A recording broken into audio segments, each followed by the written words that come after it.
बिस्मिल्लाहिर्रहमानिर्रहीम, अस्सलाम वालेकुम। पाकिस्तान और दुनिया भर में देखने और सुनने वालों को अब्दुल कादिर का सलाम। इस वक्त मैं रशिया के दारुल हुकूमत मॉस्को में मौजूद हूँ। यहाँ पर पाकिस्तान के नौजवानों को वर्ल्ड यूथ फोरम में शिरकत के लिए मौका दिया गया है कि वो पाकिस्तान की नुमाइंदगी कर सकें। तो मैं और मेरे साथ कुछ और लोग भी हैं, मुख्तलिफ़ शोबों से ताल्लुक़ रखने वाले लोग हैं अपनी अपनी फ़ील्ड के, जो यहाँ पर पाकिस्तान की नुमाइंदगी करेंगे।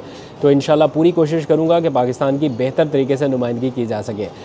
लेकिन इसके साथ साथ चूँकि पाकिस्तान के हालात के ऊपर भी नज़र रखना है, तो मैं जब से मुझे पता चला कि हमारी फ़्लाइट जो है यहाँ से मॉस्को से आगे जहाँ पर जाना है, सूची एक शहर है, वहाँ पर हमें पहुँचना है, तो उसमें ज़रा ताख़ीर है।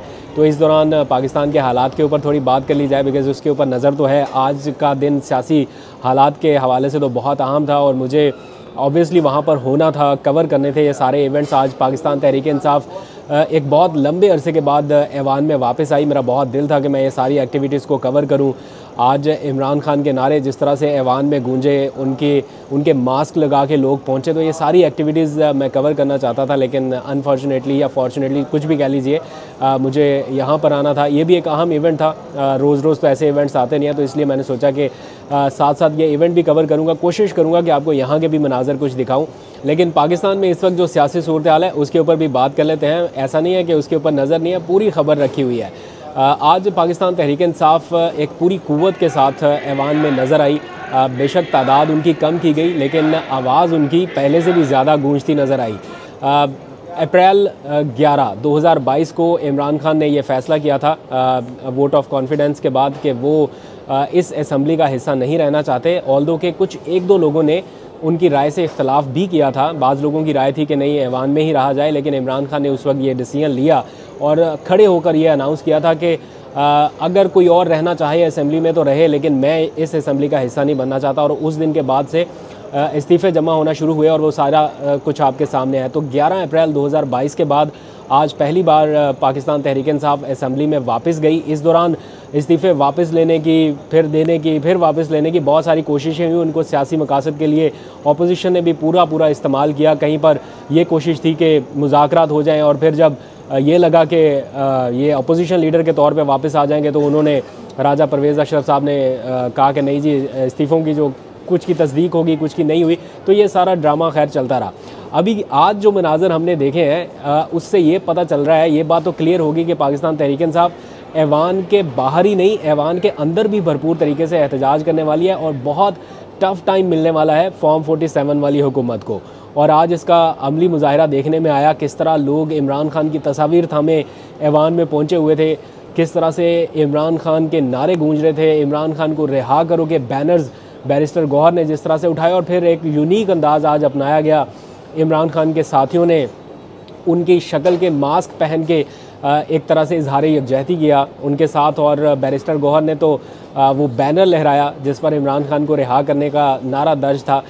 फिर आई PTI और मतलब पूरा ऐवान जो था वो डोमिनेट रहा पाकिस्तान तहरीक इंसाफ की तरफ से। लेकिन साथ साथ जो हुकूमती अरकान हैं या हुकूमत के इत्तेहादी हैं, उन्होंने भी पूरी कोशिश की। ख्वाजा आसिफ को मैं देख रहा था, वो उनके पास फॉर्म 47 या फॉर्म 45 के हवाले से तो कोई जवाब नहीं है। वो घड़ी लहराते नज़र आए, घड़ी लहरा कर उन्होंने कोशिश की कि अपोजिशन को या PTI के या सुन्नी इत्तेहाद कौंसिल के लोगों को खामोश कराया जा सके, लेकिन ऐसा मुमकिन नहीं था। और फिर लोगों ने सोशल मीडिया के ऊपर उनका रिकॉर्ड भी शेयर करना शुरू कर दिया कि जनाब, आपने जो घड़ियां ली हैं, आपने तोशा खाना से इसी तरह से जो कुछ लिया है, इवन बेडशीट्स तक के बारे में भी मशहूर है, बल्कि उसका तो रिकॉर्ड भी सामने आया, तो उसके बारे में क्या कहा जाए। तो ये जो रिकॉर्ड सामने है इसको तो खैर झुटलाया नहीं जा सकता। बहरहाल पाकिस्तान तहरीक इंसाफ ने आज बड़ा ज़बरदस्त डेमॉन्स्ट्रेट किया और ये बताया है कि वो एक सॉलिड अपोजिशन के तौर पे आएंगे। कोई फ्रेंडली अपोजिशन वाला माहौल तो इस वक्त नज़र नहीं आ रहा। फिर दूसरी तरफ जो हुकूमती लोग हैं या तजर्बेकार टीम है, उनके जो सबसे बड़े खिलाड़ी हैं नवाज शरीफ साहब, उन्होंने तो बता दिया है कि आने वाले जो कुछ साल हैं, 2 साल, वो बहुत मुश्किल होने वाले हैं। मुश्किल तो होने वाले हैं क्योंकि अभी हुकूमत संभाली नहीं है, बिजली की कीमत इजाफा, अभी थोड़ा सा आगे आप चले, अभी तो IMF वाला मामला फिर से शुरू होने वाला है, ऊपर से PTI का ख़त और बहुत सारे मुआशी चैलेंजेस जो हैं वो आने वाले हैं। तो नवाज शरीफ साहब ने तो पहले ही बता दिया कि 2 साल जो है वो बड़े मुश्किल हैं। 2 साल मुश्किल फ़ैसले करने पड़ेंगे, उसके बाद फिर कौम जो है आवाम आदी हो जाती है कि हाँ हमें मुश्किल फ़ैसले ही सहने हैं, यही बर्दाश्त करना है। तो मुझे अभी पता नहीं है कि ये 2 साल हुकूमत चलनी भी है या नहीं चलनी। बहरहाल उन्होंने ये बता दिया आवाम को कि तैयार हो जाएं, मुश्किल फ़ैसले आ रहे हैं। खैर ये मुश्किल फ़ैसले सिर्फ आवाम के लिए ही नहीं होने वाले, ख़ुद हुक्मरान जमात के लिए भी कोई आसान काम नहीं होगा इस तरह की कोलिशन गवर्नमेंट चलाना और उसमें मुश्किल फ़ैसले करना, जब आप बैसाखियों के सहारे पे खड़े हों और दूसरा फ़रीक ज़िम्मेदारी भी ना ले कि जनाब हम आपके मुश्किल फ़ैसलों के लिए आपके साथ खड़े होंगे। अभी तो कह रहे हैं ना कि सबको मिल के इकट्ठा हो के चलना पड़ेगा और पता नहीं क्या क्या कुछ कुर्बानी देनी होगी, लेकिन ये जो आपके इत्तेहादी हैं वो इतनी बड़ी बड़ी कुर्बानियाँ देने वाले लगते नहीं हैं। जब भी मुश्किल वक्त आया इन्होंने फिर बैसाखी जो है वो खींचने की कोशिश करनी है। तो लेट्स सी, लेकिन मुश्किल वक्त आपके लिए भी इस तरह से आएगा कि पाकिस्तान तहरीक इंसाफ जो है वो तो अपने असूली मौक़िफ़ से पीछे हटती दिखाई नहीं दे रही। उनको इस वक्त अपोजिशन सूट कर रही है, इमरान खान जेल में है, वो उनके पास खोने के लिए अभी कुछ भी नहीं है। एट द मोमेंट उनका कुछ भी स्टेक के ऊपर नहीं है। खैबर पख्तूनख्वा में उनकी मजबूत हुकूमत है, कोई परेशानी नहीं है। परेशानी आपको होनी है वफाक में, जहाँ पर एक कमज़ोर कोलिशन गवर्नमेंट है, ऊपर से IMF की डील, ऊपर से मोडीज़ जैसे रेटिंग इदारों की बार बार की वार्निंग तनबीह जिस तरह से वो कर रहे हैं कि मुआशी चैलेंजेस का सामना करना पड़ेगा। और फिर पाकिस्तान तहरीक इंसाफ ऐवान के अंदर ही नहीं बाहर भी निकलने जा रही है हफ्ते के रोज़, यानी अब से ठीक चंद घंटों के बाद या 24 घंटों के बाद, एक दिन के बाद ही पाकिस्तान तहरीक इंसाफ मुल्क गिर एहतजाज करने जा रही है। तो ये एहतजाज खाली इसलिए नहीं है कि कोई आप लोगों को फ़र्क पड़ जाएगा या आप लोग एहतजाज से तंग आके अपने फॉर्म 47 जो है वापस लेके फॉर्म 45 बहाल कर देंगे, ऐसा नहीं है। ये एहतजाज बेसिकली इंटरनेशनल कम्युनिटी को इंगेज करने के लिए है कि इंटरनेशनल कम्युनिटी इसके ऊपर किस तरह से रिस्पॉन्ड करे। IMF को लिखे जाने वाला ख़त भी उसी का तसलसल है और इस ख़त के फॉलोअप में ही ये पूरा एक मोमेंटम जो है वो क्रिएट किया जा रहा है और ये रखा जाएगा, बरकरार रखा जाएगा अनटिल अनलेस एक तो इमरान खान रिहा नहीं हो जाते। वो जब तक अंदर रहेंगे आपके लिए प्रॉब्लम या मुश्किलात बढ़ती रहेंगी। और प्लस साथ साथ ये एहतजाज का दायरा कार जिस तरह वसी होता रहेगा, इंटरनेशनल मीडिया इसको रिपोर्ट करता रहेगा और उसका एक अपना प्रेशर यकीनन आपके ऊपर रहेगा।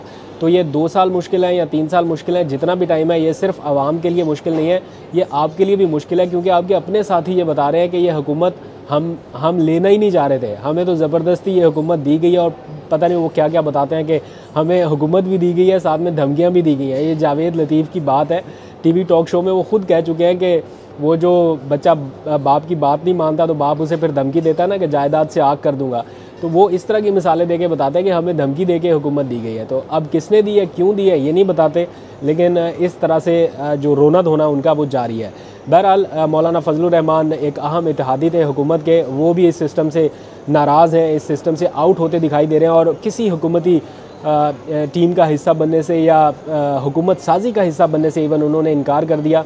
और अभी की लेटेस्ट अपडेट ये है कि आज पाकिस्तान तहरीक इंसाफ का वफ़द उनसे फिर मुलाकात के लिए जा रहा है। इससे पहले ख्वाजा साद रफ़ीक उनसे 2 मुलाकातें कर चुके हैं, साथ में उनके PMLN के लोग मुलाकातें कर चुके हैं।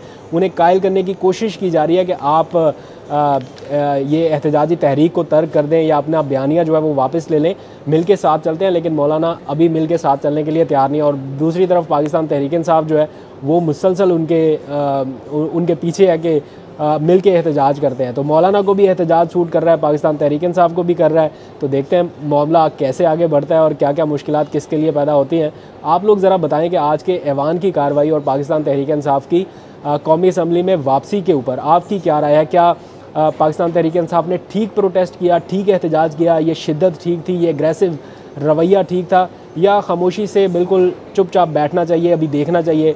मेरा ख्याल है एग्रेसिव नेचर जो है वो रखनी पड़ेगी, बहुत ज़्यादा ना सही लेकिन जितनी आज थी इतनी तो कम अज़ कम रखनी पड़ेगी एक सॉलिड ऑपोजिशन के लिए, वरना अगर ऑपोजिशन का डर ही ना हुआ, फ्रेंडली मैच रहा, तो फिर कुछ नहीं होना। खैर ये अभी तक की अपडेट थी।